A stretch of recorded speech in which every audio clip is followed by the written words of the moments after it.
Tanner Morgan will be the key on how far this team can go. Yes, the defense is important. Yes, Mo Ibrahim back is important, but Tanner Morgan could be the difference between a conference championship and less.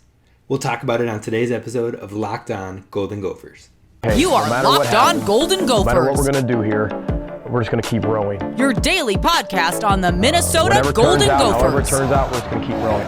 Part of the Locked On Podcast Network.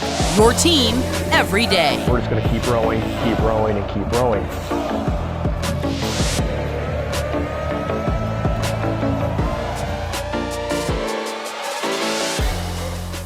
I'd like to thank LinkedIn Jobs for being the official college recruiting sponsor across the Locked On College Network. LinkedIn Jobs helps you find the candidates you want to talk to faster and post your job for free at linkedin.com/lockedoncollege. Terms and conditions apply. They're our sponsor for today's episode. Welcome into Locked On Golden Gophers, part of the Locked On Podcast Network, your team every day. My name is Kane Rob, host of the show, former collegiate football video coordinator and recruiting assistant, here to talk Golden Gophers football with you each and every day of the week, Monday through Friday. We're jumping back to football again after a brief talk of basketball yesterday, and today we are talking about Tanner Morgan. One final ride. But first, be sure to subscribe on YouTube and join our community. We're building this thing up. I want to see you guys interacting. I want to see y'all having some fun and getting some enjoyment out of what we're doing here as Gopher fans, as the Gophers football team takes off this season starting next week. 1 week from today, the Gophers will be playing their first game against New Mexico State and former coach Jerry Kill. And we're expecting a win there. If there's not a win there, folks, it's going to be a rough season. Coach Kill's team is rated as the worst or the lowest rated team in all of FBS, so we better win that game. If we don't, we're in for a long ride, but I do believe we'll win that in many more games this season. This team could win a conference divisional championship is what I should say. They can win the division, the Big Ten West, but can they win the conference? Can they beat an Ohio State or a Michigan or whoever comes out of the East and try to not only win the conference but sneak into the playoffs or something of the sort? A high New Year's Six Bowl? Can they do that? Well, all of that rides on one major thing in my opinion, and that is how Tanner Morgan takes a hold of this season. Now, I want to stress that the defense can absolutely carry this team like we saw last year. Mo Ibrahim can carry this team like we've seen in previous years. But that's going to get us to contend for the division. That's going to get us to win many games. But if we want to have the full-on, all-out opportunity of trying to win the conference, then winning that conference and trying to be real contenders towards a college football playoff, that will take the absolute best version of Tanner Morgan. Every single game on our schedule is a winnable game. I want to say that one more time. Every single game on the Gophers schedule this season is a winnable game. Michigan State is a winnable game. Penn State is a winnable game, and then you've got Iowa and Wisconsin. Those are our four toughest opponents when it comes to rankings, when it comes to those factors. Purdue won't be a team to overlook. Nebraska won't be a team to overlook, but they are all winnable games. There's no game on the schedule that I look at and I go, that is for sure a loss. Not a single one. The Penn State game will be tough. They're going to have added motivation with it being the whiteout game, but I still believe it is a winnable game for a Penn State team that is often inconsistent and in the last two full seasons of football hasn't been better than this Minnesota Gophers program. So every single game I truly believe is winnable. Do I believe that the Gophers are going to go 12-0? No, I don't. If I'm being real with you, I don't think they're going to go 12-0. If you looked at my rankings or my prediction for the season, I actually have the Gophers going 9-3, which many Gophers fans were upset. They were upset that I put us at 9-3, saying that I was underrating us or undervaluing us. I don't think I am. Can this team go 10-2 like most people are projecting? Absolutely. I hope they do. I hope they go 11-1 or 12-0. But there's a lot of things that can go wrong on any given day in a football game. Anything can happen. Any team going 12-0 is very difficult. The teams that you really see doing that are your Alabamas, who are just built with different caliber of players across the entire roster, across the entire depth chart.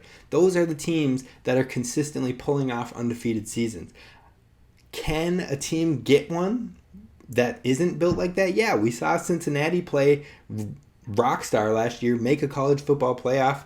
I can't remember if they had 1 loss or 0 losses heading into the playoff, but yes, a team can do that. Their schedule was a lot lighter than teams in the Big Ten or teams who play in the SEC. They're playing less heavy competition, so that's more easily achieved for those teams, but winning 12 games is a difficult task for anybody. Bama lost to Texas A&M last year. I mean, Georgia was in a couple scrap heaps last year. Ohio State lost 2 games last year. So it can happen to anyone, folks. So no, I don't think that they're going to go 12-0. Will they be better than 8-4?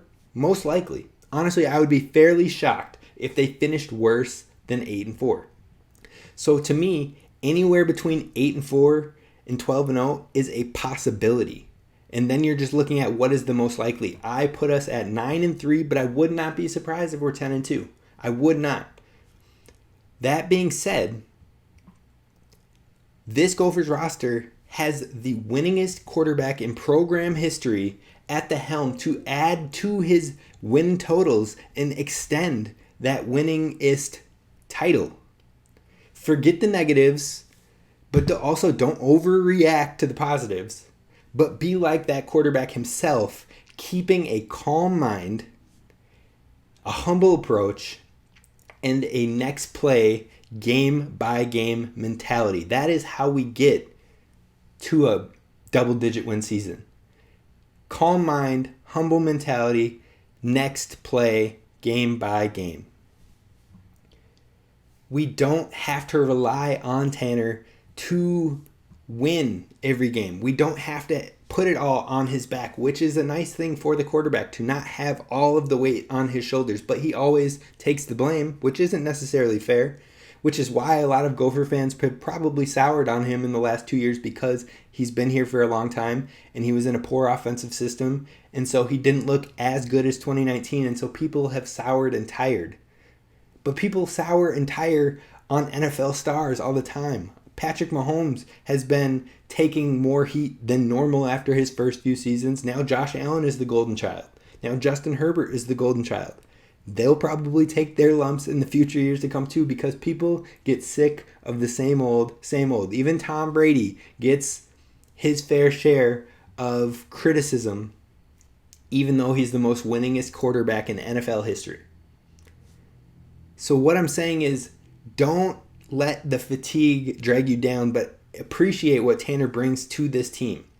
We don't have to rely on him to win each game, and there will be games where Mo gets us the win. There will be games where the defense can carry us to a win, and some games where we need Tanner to take and lead the charge. A better offensive system will definitely help that cause. It wasn't just the OC the last 2 years that hurt our passing game, but the lack of adjustments to the struggles that we saw, which we'll talk about later in today's show. Now, self-scouting is a necessity at the collegiate football level and at the NFL level. Any level of football, self-scouting is very important.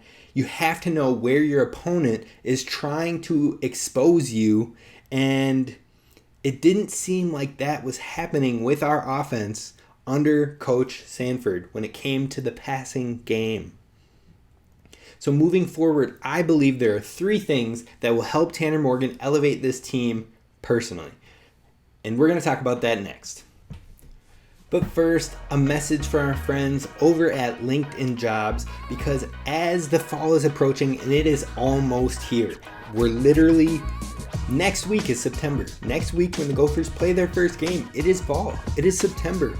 So as you gear up for the fall, you need the right people on your team to help your small business fire on all cylinders. LinkedIn Jobs is here to make it easier for you to find the people you want to talk to faster and for free. That's right, for free. Free 99, folks. And that's not 0.99, it's free, okay? I'm stressing that.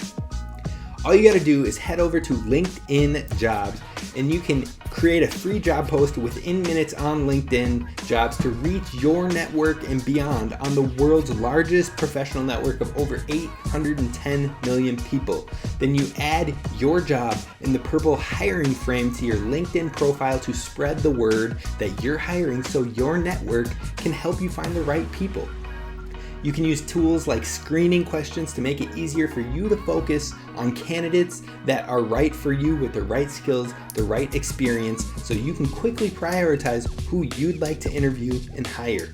It's why small businesses like LinkedIn Jobs #1 in delivering quality hires versus leading competitors.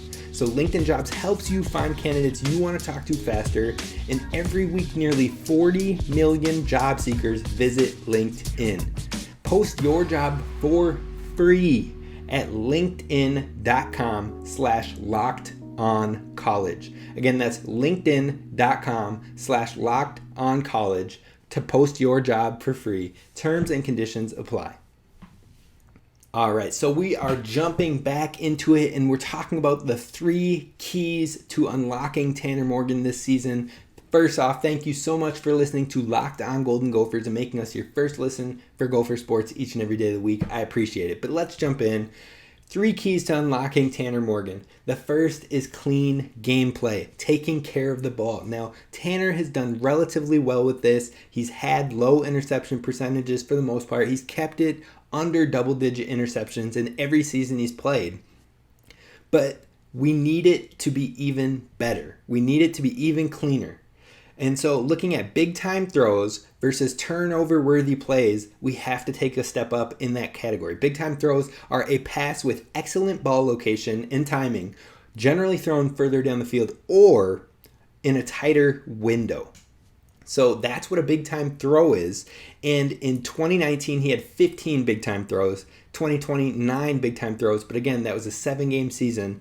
And then 2021, he had 12 big-time throws. So he's been able to get a decent amount in there. Now, turnover-worthy plays. That's a pass that has a high percentage chance of being intercepted or a poor job of taking care of the ball and fumbling. So your pass doesn't necessarily have to be intercepted in order to have a turnover-worthy play. See, this is where we need it to be cleaner than it has in the past. So in 2019, he had 12 turnover-worthy plays, even in the great 2019 season. 12 turnover-worthy plays. 2020, he had 13 turnover-worthy plays. In 2021, he had 13 turnover-worthy plays. Now, how does that compare to guys that you're seeing in contention for the Heisman? Well, last year, CJ Stroud had 22 big-time throws to 10 turnover-worthy plays. So just slightly less than Tanner when it comes to turnover-worthy plays, but a huge jump on the big-time throws. Now, we aren't expecting Tanner to put the team on his back as much as a CJ Stroud, but less turnover-worthy plays is a need, and you'll see that as I continue to talk about these quarterbacks. Bryce Young, who won the Heisman, 27 big-time throws to 9 turnover-worthy plays. But not all of your championship caliber teams are having these huge big-time throw players. These are guys that are staples to the NFL game, likely first-round picks. We're not anticipating that Tanner is going to be a first-round pick, okay? I'm just being honest with myself there. Hopefully he can get a job in the NFL in the future. That would be awesome. We would love to see it as Gopher fans. But that's not an expectation, and that's not what we're here to talk about. But let's talk about the champion quarterback last season, Stetson Bennett. His numbers were 13 big-time plays, big-time throws, to 7 turnover-worthy plays. So Tanner has often been around that 13 mark. He shows that similarity to Stetson Bennett in that area, but the turnover-worthy plays is almost cut in half for Stetson Bennett as opposed to Tanner Morgan over his last 3 years. Another is Aiden O'Connell, Aiden O'Connell's a little different. Again, NFL talent, but he's the second best quarterback by most analysts out there when it comes to Big Ten. He's behind CJ Stroud, but often the consensus number 2 quarterback in the entire conference. He had 30 big-time plays, so more than CJ Stroud, more than Bryce Young. But he had 13 turnover-worthy plays, which is right where Tanner Morgan is sitting. But again, Purdue isn't often competing for the playoffs or even the conference. So you see where that 13 mark, it's good. It can make you a really rock-solid caliber quarterback, which Tanner Morgan is. But in order to get to that next level, in order to put ourselves in contention for the conference itself, not the division, the conference, and try to get to a playoff, we have to have Tanner cut down and play cleaner. Now, the last name I want to bring up is Cade McNamara, who I apparently can't say his name. 14 big-time throws, nothing huge, but similar to Tanner. 7 turnover-worthy plays. The Michigan team that went to the playoffs last year. So what you're seeing is if you don't have that NFL pro-level capability, talent, first-round type guys, then you have to be clean. Now, I'm not saying Tanner's not talented. He 15 big-time plays in 2019 and 12 last season in a struggling year. Still had 12 big-time throws. He has the talent to get up to a 20 big-time throw if he needs to. But the clean play is what we need. Turnover-worthy plays. We need less. So that's number 1. Point number 2 is play action in the RPO game. We saw Tanner thrive with this under Coach Soraka in 2019. And it's playing to his strengths. To make the right read and the right decision, that's Tanner Morgan's strength. He is a very good decision maker, processing quickly and making the right read and the right decisions in most occasions. Now, again, we've talked about the turnover-worthy plays, so it's not always, but he's fairly good at making quick reads. Not relying on his arm talent, but more so on his decision-making and keeping the ball in our favor. So overall, allowing our defense to play its best in limited spurts. That's the big stressor here. If we're keeping the ball in our hands, allowing Mo to run, allowing Tanner to chunk the field and make the right decision-making plays to keep the ball in our hands, that's when our defense can thrive even more and take over in games, get more turnover-worthy plays to get back to our offense. So we need to stress the play-action game in the RPO because that's where Tanner thrives. His PFF grade was an 81.8 in the play-action pass in 2021. That grade was a 90.1 in 2019. So you see a lot of good numbers there, good grading for Tanner Morgan in that play-action game. But where he hasn't been so great is the screen game over the last 3 years. Even in 2019, he was in the lower 70s as far as his screen game passing grades. He was in the 70s there, and he was in the 60s and 50s overall, or he was in the 60s and 50s in 2021. But 2020, we saw Sanford really force the screen game, and he had an 80 grade overall in that screen game, but it's not something that we used a whole ton of. So we weren't really adjusting to Tanner's strengths, but mainly just sticking with the game plans that Sanford saw as the best for the team, not making the adjustments, not helping us help Tanner do his best. That is mainly what we are seeing from those numbers. So the play action game has been his strong suit, and we're seeing that worked in these early fall practices, and you love to see it. The third point is anticipatory throws and keeping a clean pocket. Now, when the pocket has been kept clean for Tanner, he has been phenomenal when grading out across PFF. He's had an 89.1 in 2019, an 80.3 in 2020, and an 82.6 in 2021. So always in the 80s, which is a great passer grade on PFF. All three. When he keeps the pocket clean, he is a very good passer. Yet under pressure, in 2019, he saw a 79.7 grade. Not bad, almost the 80s, fairly good overall. But in 2020 and 2021, he saw a 41.5 and a 50.3 when he was under pressure. That is quite the difference. And that is what is telling us a huge thing. It tells us two things. One, when the pocket is kept clean, Tanner is a great and efficient quarterback, and we know that. We know that, folks.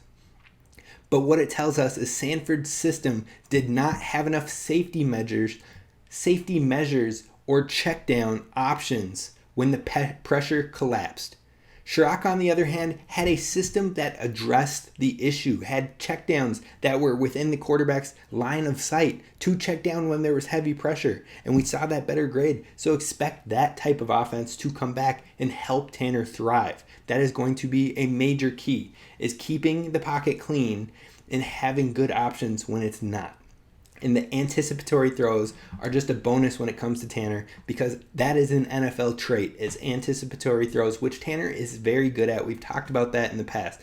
So those three things, keeping a clean gameplay, cutting down on the turnover-worthy plays, that's point number one. Two is really stressing the play action and RPO and allowing him to thrive in the environments that he works in best. And then three is keeping the pocket clean and allowing him to have clear options when under pressure. Those are the three main points on how Tanner can take us to the next level and take the next step as needed. So what does this all mean? That's what we're going to talk about coming up next. So to wrap it all up, to close it all off, this is Tanner Morgan's last year. It's time to appreciate it. It's time to enjoy the ride. One of, if not the best quarterback in program history as far as his accomplishments and the records that he has set. We will see improvements from Tanner from the system alone. But this Tanner Morgan that we have this year is older, he's wiser, he's more experienced than the Tanner Morgan in 2019 that worked with Coach Ciarrocca. He is one that has seen his fair share of crap from different defenses. He's seen ugly schemes. He's seen crazy zones. This is a Tanner Morgan that is comfortable with addressing and suggesting what he is seeing to his offensive coordinator and working in tandem with him. That's something that we didn't see much in 2019 because it was he was young, he was getting his feet wet, he was just getting into the system. Now he has that confidence, he has the maturity, he has the ability to read and understand the field more. He can operate in tandem with Coach Ciarrocca to explain what he's seeing and what Coach Ciarrocca is seeing from the booth. That gives us a more leeway. That gives us a lot more leeway to make adjustments on the fly and adjust as the game goes on, and to adjust to the different packages that are thrown our way and schemes that are thrown our way throughout games. Fans might be tired of the same old, but I truly do not believe this is going to be the same old Tanner Morgan. Tanner Morgan can make NFL level throws.